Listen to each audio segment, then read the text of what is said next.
initial sequence, we are introduced to a playboy industrialist, Sudeep, a figure of affluence and influence. The opening scene places us in a training center where he is refining his marksmanship abilities, exhibiting unparalleled precision as he effortlessly hits each target, an awe-inspiring display that garners admiration from onlookers. Amidst his practice, Aditya, Sudeep's business associate and close friend, approaches him, highlighting the urgency of an impending crucial business meeting. Undeterred by the pressing matters at hand, Sudeep diverts his attention towards a young woman situated across the field. This encounter takes on a seductive tone as he guides her through the process of firing a shot, capturing both her focus and his audacious charm.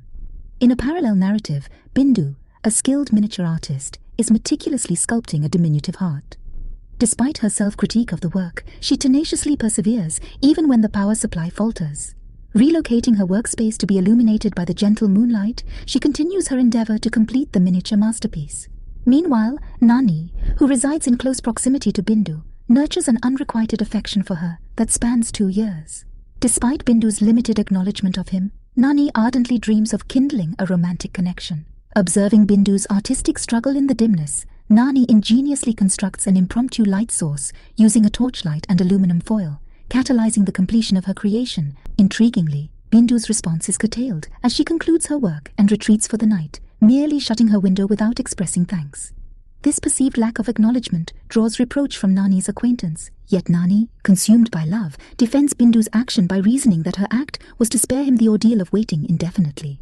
The subsequent scene shifts to Sudeep's extravagant celebration commemorating his company's 3rd anniversary. During this soiree, a contentious client presents him with a gift in the form of a file. Aditya is left intrigued by the client's unexpected compliance, igniting suspicions that are swiftly replaced by astonishment upon realizing that the client's spouse is the same woman Sudeep had engaged with during his marksmanship training. The revelation unfolds that Sudeep has skillfully leveraged his liaisons to forge a profitable business deal. As the narrative progresses, Sudeep and Aditya venture to a bar to raise a toast to their achievements. During their candid conversation, the enigmatic facets of Sudeep's wealth are unveiled. His affluence finds its origin in the demise of his late wife, an event he orchestrated, and subsequently he assumed control of her company, molding it into his personal domain. Concurrently, Bindu's multifaceted role comes into view. Apart from her prowess in miniature artistry, she spearheads an NGO named Project 551, devoted to the advancement of children's education. In her endeavor to procure books for underprivileged youngsters, the organization faces fiscal limitations. The suggestion arises that Bindu should approach Sudeep's conglomerate for potential support. Upon visiting Sudeep's opulent office, Bindu encounters him and unknowingly captures his attention with her beauty. As she articulates the charitable aspirations of her organization, Sudeep remains preoccupied, his gaze fixed upon her aesthetic allure. Upon the meeting's conclusion, Sudeep surprises Bindu with a monetary contribution of 15,000 rupees, evoking her gratitude while concealing his underlying motives. Following this benevolent act, Sudeep extends an invitation to Bindu for a luncheon at a refined restaurant. Amidst their deliberations on the menu, Bindu receives a text message from Nani, praising her appearance. Intriguingly, her reaction attracts her gaze toward Nani, who is observing her from across the restaurant. This exchange engenders an intense connection between them, compelling Bindu to overlook Sudeep's presence. As Bindu remains engrossed in her interaction with Nani, Sudeep's pride incurs a wound, evident in his demeanor. Upon concluding their meal, Sudeep offers to escort Bindu home.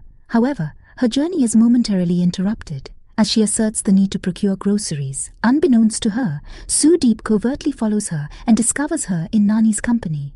Consumed by jealousy and seething rage, Sudeep orchestrates Nani's abduction through the engagement of hired thugs. This sinister act is propelled by his determination to sever the bonds between Nani and Bindu. In a brutal and savage sequence, Nani is apprehended, subjected to merciless brutality, and even Sudeep actively participates in his torment. Amidst this confrontation, Nani boldly proclaims that anyone intending harm to Bindu shall meet their end at his hands, a declaration that exacerbates Sudeep's fury. This provocation culminates in Sudeep ruthlessly ending Nani's existence. Following this heart-wrenching episode, Bindu endeavors to communicate her sentiments to Nani, a message that tragically goes unheard as Nani's life is extinguished. A peculiar phenomenon ensues, as an otherworldly blue luminescence envelops Nani's lifeless body, transmuting to a nearby fly's egg. The following morning, Nani's body is discovered, triggering a wave of devastation as it is transported away in an ambulance. 10 days later, the egg impacted by the peculiar light hatches, giving rise to a baby fly. Unbeknownst to all, this fly embodies Nani's reincarnation, driven by a desire for vengeance against his assailant. Initially devoid of recollection of his previous existence, the newly reborn Nani struggles to navigate his transformed form. He overcomes challenges, freeing his wings and taking flight. In his new life, Nani observes the world with fascination, entranced by drifting bubbles and the joyful play of children.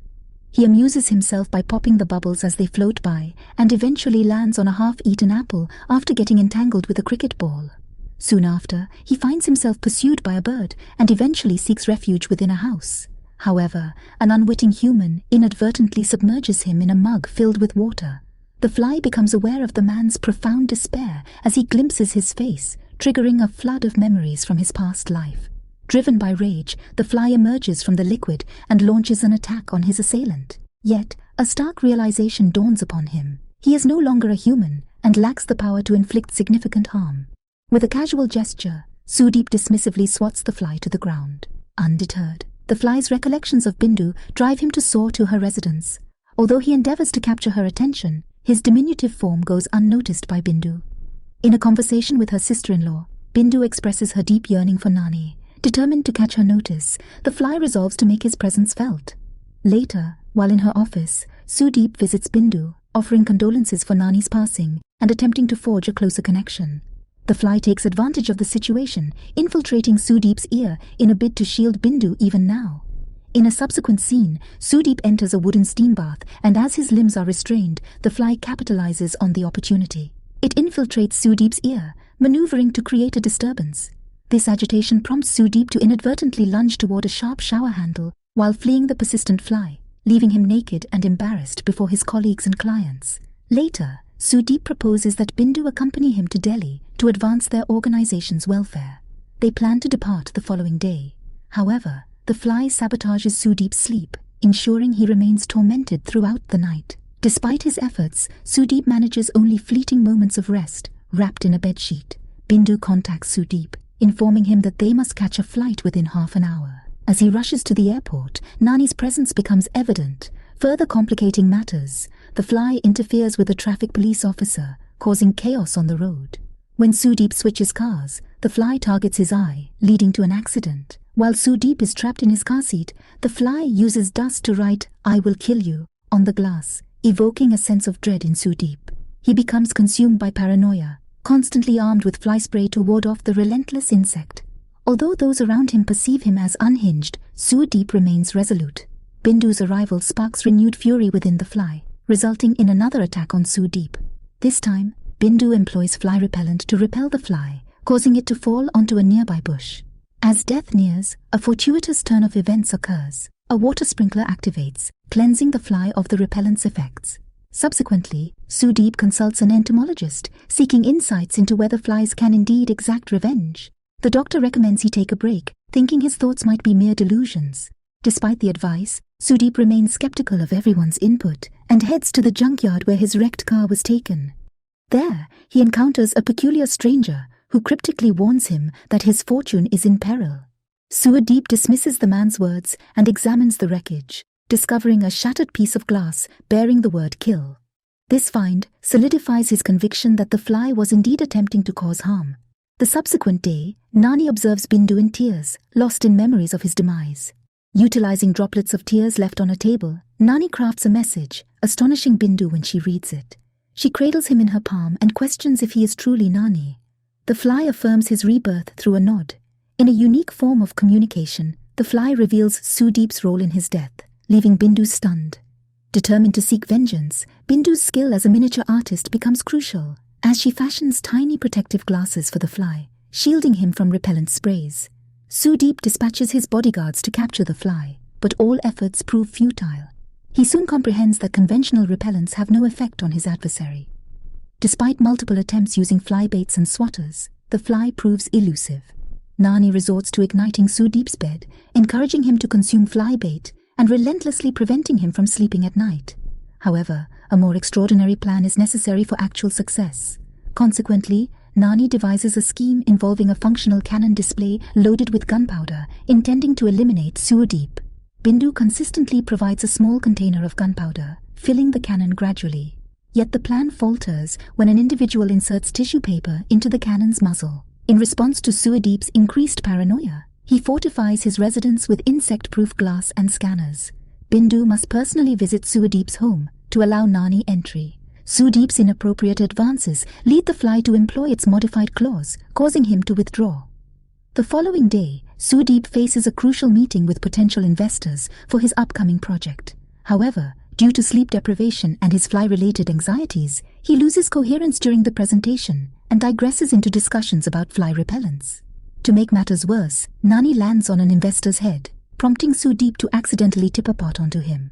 Due to the disastrous meeting, they decline to provide funding for the project, plunging Sudeep and his company into substantial debt. Subsequently, reports are made to income tax authorities regarding Sudeep's concealed black money within the office. Hastily, he attempts to relocate the money, only for the fly's intervention to result in the funds being reduced to ashes, leaving him nearly destitute. In a moment of realization, Sudeep recalls the encounter with the man he met at the dump site, who had foretold the imminent incineration of his wealth. Determined to find this man, Sudeep embarks on a search, ultimately discovering that the individual possesses expertise in black magic, identified as Tantra. With Tantra's guidance, Sudeep learns that the fly is none other than Nani, reborn to seek revenge. A ritual is performed, summoning two malevolent birds to capture Nani. Despite their pursuit, Nani succeeds in eliminating both birds. Subsequently, the glass doors lock, filling the house with smoke, leaving Sudeep and Tantra trapped. Their rescue is orchestrated by Aditya. Upon reviewing CCTV footage, Sudeep learns that Bindu was responsible for allowing the fly's entry. Armed with this knowledge, he opts to exploit her vulnerability to eliminate the fly. By taking Bindu hostage, he lures Nani out. To safeguard Bindu, Nani acquiesces, confronting Sudeep in a confrontation. During the struggle, Bindu manages to conceal herself, using the distraction caused by the fly. Armed with a needle, the fly targets Sudeep's eye, yet Sudeep thwarts the attack with the aid of a magnet. Finally, Sudeep successfully traps the fly, but he then discovers Bindu hiding. Holding her hostage once more, he cruelly severs the fly's wing while taunting both captives. Simultaneously, Nani notices that the paper obstructing the cannon's firing mechanism has dislodged, rendering the cannon operational again. Summoning his last reserves of strength, the fly covers himself in gunpowder and leaps through a flame ignited by a match, propelling himself into the previously loaded cannon. The resulting projectile pierces Sudeep, triggering an explosion that engulfs his entire house in flames. In the closing scene, Bindu is seen driving to work when a man makes inappropriate comments. Nani, reborn as a fly once again, employs a needle to retaliate against the man and announces his triumphant return. And that concludes the summary of the video. We hope you enjoyed it. If you'd like more content like this, please consider subscribing and hitting the like button to support us. Feel free to leave a comment if you'd like us to recap your favorite movie.